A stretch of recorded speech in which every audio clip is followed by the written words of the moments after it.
everybody. 5:30. This is going to be quick. This is going to be super quick. Um, I have unfortunately been a little under the weather and have had to reschedule this live unsuccessfully. So I'm very excited that we're reconnecting today. I just wanted to kind of check in with you guys and talk about something that everybody right now should be working on, which is your CV, figuring out relevant content and what different types of content you should be thinking about and how to organize your CV. But first, if this is your first time here and you haven't been to any of the other lives, or you don't know who I am, my name is Sally Traore. I am a pharmacist and I am the founder of Resi Prep 360, a program that focuses on helping develop residency candidate to enter the residency application season and process for a successful match through strategy and design, personalized strategy and design. And so if you are currently interested in a residency or you're currently interested in a fellowship, you're considering what your postgraduate options are and looking for some guidance or just somebody to have a conversation with that can help you pinpoint what some of those things look like, I am your person. So today's live, I really wanted to talk about what CVs and start with what CVs are meant to do for you. The debate around whether or not CVs are still relevant, whether or not there's still something that we should put a lot of time and energy into developing. We're not here to talk about that today. We're not here to address any of that here today. The purpose of this is to focus on residency programs would like to see your CV. They would like to see your transcript, your letter of intent plus letters of recommendation. My job is to keep you focused on what the programs are looking for and what the programs want from you and helping you understand, right? Because information without thorough understanding, it's just information. Like it just lives in your head. You don't necessarily know what to do with it. So what I try to do is to make sense of all of the information that you have available at your disposal and help you make sense of it and turn those things into real actionable items with absolutely meaningful results, right?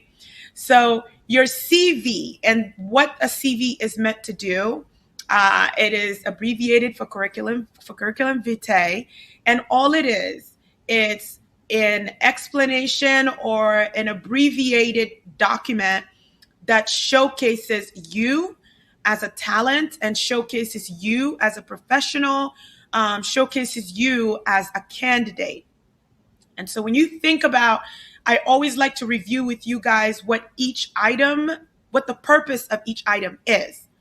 Because if you have a good understanding of what the purpose of the item is, then you know how to work towards meeting that endpoint or that end goal, right?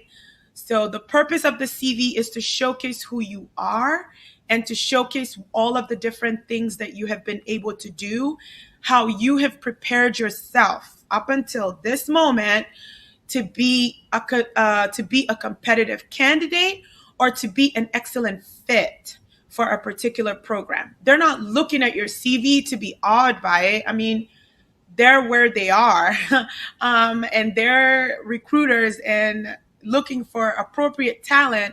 But at the end of the day, their decisions will likely be based on the fit. Their decision will be based on this candidate's experiences and everything they've been able to do so far. Do we have everything that this candidate need in order to elevate them and set them on a course to meet their goals? And two, will this candidate fit here? No one wants an awkward fit. Like that's just, so nobody's looking for that. So they're reviewing your CV for some of those things, right? So with that in mind, we would basically develop our CV to meet the goal of the first mistake I see when I look at CVs, right? The first mistake I see is that I have zero understanding of what's been done, what was accomplished. I I don't understand. Like, it's not organized, right? And so I always ask you guys, what do you want to convey from your CV? What do you want? Put yourself in a reader's position, the person who's reading your CV. What do you want them to walk away from you?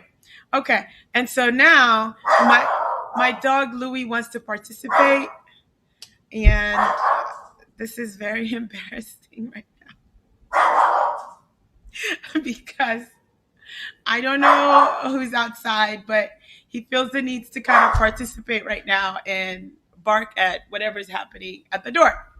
So, mistake number one, the CV isn't giving me anything that I would read and walk away from that encounter feeling like, okay, yeah, I know exactly what your brand is. I know exactly what you've been able to accomplish so far. And I want to meet you to learn more about all of these things these wonderful things you've been able to do. The number two mistake is either your CV is inappropriately designed. If you are applying for a fellowship and the type of fellowship you're applying for versus a residency, your CV's organization is going to have to be tailored for what you are trying to do and accomplish.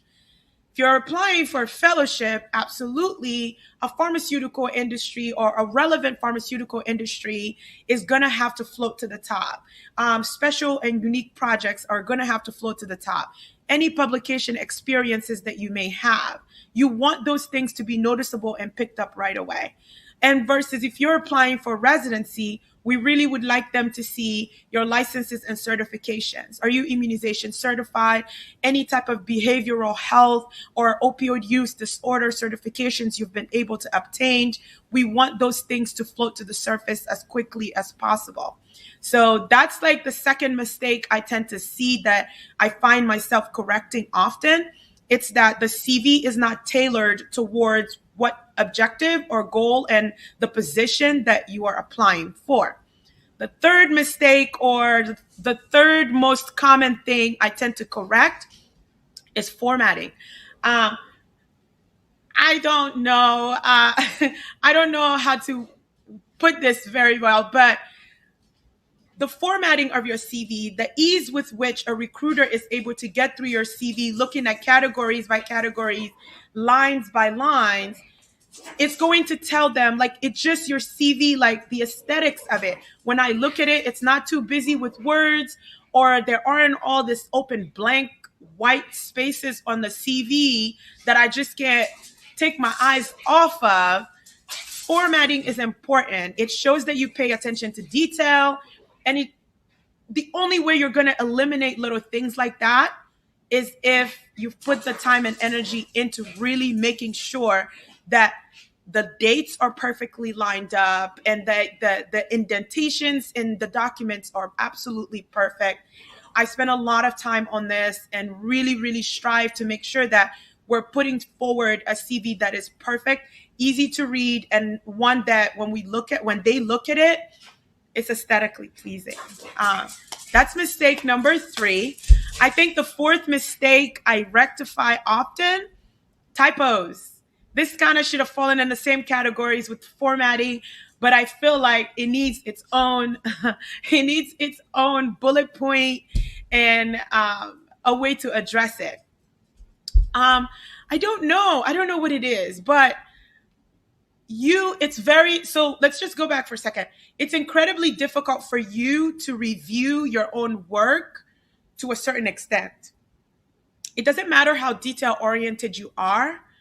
When you look at something over and over and over again, especially something like your CV, you are going to miss things. The biggest reason why you are encouraged by your professors, your mentors, your friends, me, to have anybody, I really mean your preceptors, other pharmacists at that rotation site that you connect with, to have as many eyes as possible look at your CV. It's because, one, no two people's CV reviews are going to be identical. This is critical.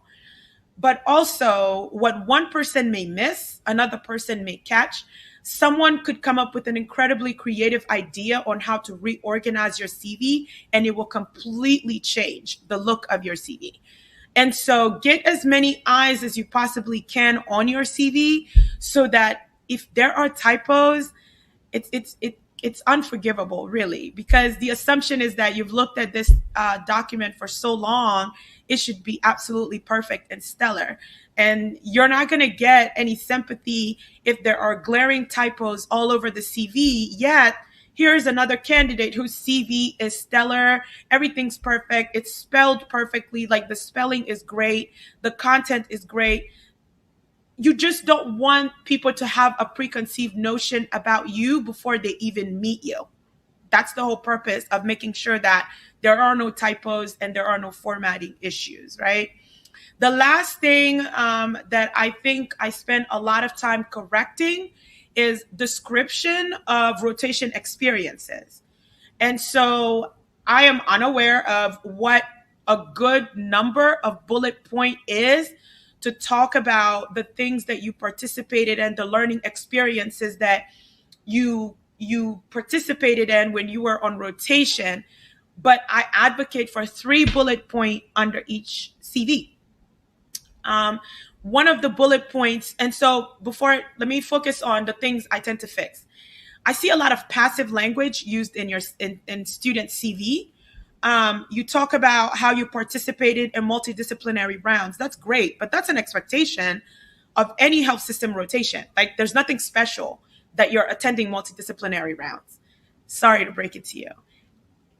Thousands of students across the country are attending multidisciplinary rounds. What is unique is if you talk about what you actually did on these rounds. And so if you were attending rounds and reviewing patients for appropriateness of DVT prophylaxis, that's what needs to go there. If you were reviewing patients' chart, doing comprehensive chart reviews in patients that are on direct oral anticoagulant and evaluating for appropriateness of drug selection, as well as appropriateness of renal dose adjustment for those agents, yes, that's CV worthy. But conducted chart review, or participated in multidisciplinary rounds, or shadowed preceptor at PNT committee meeting, that doesn't tell them anything. Back to what we want to convey. What do we want the recruiter to know about you? We want the recruiter to know that you have really good sound foundational knowledge and skills in attending rounds and targeting patients for particular things that you will intervene on. We want them to know that you have skills in collaborating with other students or collaborating with your preceptor to accomplish a particular thing. We want them to know that you worked on a waste minimization project. We want them to know that you develop perhaps an antihypertensive cheat sheet for nurses. We want them to know that you did in-services for nurses. You did 3, you did 2, you did 1, but what was the in-service topic? We want them to know those unique things. These are unique things you did on rotation. But being on site, attending meetings with your preceptors, attending rounds, attending, I don't know. No, there's nothing interesting about that. And there's nothing there that you're doing that thousands of other students aren't. So I spent a lot of time kind of helping you develop the language in that section so that I'm kind of guiding you to dig deep and find out, what did you do? So when you went to rounds, what were you responsible for? Were you ever at any point, what was your maximum patient load on this rotation? And what were you doing for those patients at peak time? By week 3 and week 4, what were you doing, right? Because that's when your preceptor can kind of establish if they trust you to take on a little bit more because you've kind of demonstrated through your time management and your work ethic that you can handle it. But I kind of dig deep with you to find out what those experiences and those things were so that your CV is accurately describing those things. And so in my experience, These are the things that I seem to find myself spending a lot of time correcting and a lot of time guiding students and helping them readjust the content of their CV or developing the content of their CV. Um, I got a question. One of the questions I got, I put out an ask and wanted to hear from all of you candidates coming up. What are some questions that you have about the residency application process that I can answer? Lots and lots of questions, but when we isolate these questions, a lot of you share some of similar questions. Everybody had questions about CV content and CV development and how do you know, or it's like, how do I know my CV is well organized? The answer to that is simple. When someone looks at your CV, are they able to comprehend what you're trying to convey? Right? And so start with making sure you know what you want to convey. Are you a well-rounded candidate? Between your work experience, your rotation experience, you feel like you're an incredibly well-rounded candidate that would actually bring things to the table because of this, because of being this super well-balanced and well-rounded candidate. And again, I am the founder of Resi Prep. I am still taking discovery calls. So if you are a person, you haven't worked with me or you have, and you have your CV and you'd like me to take a look at it and give you feedback on it, absolutely. I am on LinkedIn as Sally Traore Ualaka or Resi Prep 360, on Instagram, LinkedIn, TikTok, as well as YouTube. And I want to really encourage all of you to follow me, follow Resi Prep 360 on all of these different platforms. The fall is going to be busy with a lot of teachings that I'm going to be doing in the upcoming months. I'm hoping to do the next live. I want to go through your application timeline with you so that you're planning appropriately and you're planning your time effectively. Some of those things that you can start working on in August should not wait till November. It just adds unnecessary stress and an overwhelming feeling of not being prepared. And so, again, as always, I appreciate you watching. Please share with your friends and colleagues or anyone that you think could benefit from connecting with me. Do connect them, send them my way. And again, discovery calls are still available. Simply send me a direct message or comment here when you watch this back. Let me know how I can be of assistance and helping you win. Always. Again, thank you, everybody. Have a good evening. Thanks for joining.